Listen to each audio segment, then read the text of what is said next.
તો પ્રવાસન સ્થળ માઉન્ટ આબુમાં બરફની ચાદર છવાઈ હોવાના સમાચાર આપને જણાવી દઈએ। પ્રવાસન સ્થળ માઉન્ટ આબુમાં બરફની ચાદર છવાઈ। શિયાળાની કડકડતી ઠંડીમાં માઉન્ટ આબુનું તાપમાન ઘટી રહ્યું છે। પ્રવાસીઓના વાહનો પર બરફની ચાદર જોવા મળી। દિવસે પણ ગરમ કપડામાં લપેટાયેલા લોકો જોવા મળ્યા। આપને જણાવી દઈએ, હિલ સ્ટેશન માઉન્ટ આબુ સહેલાણીઓ માટે હવે મિની કાશ્મીર અત્યારે બની ગયું છે। પ્રવાસન સ્થળ માઉન્ટ આબુ મિની કાશ્મીર બન્યું હોય તેવા દ્રશ્યો સર્જાયા છે।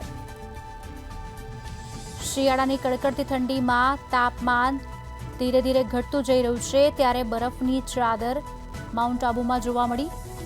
દિવસે પણ લોકો ગરમ કપડાં પહેરવા મજબૂર બન્યા છે।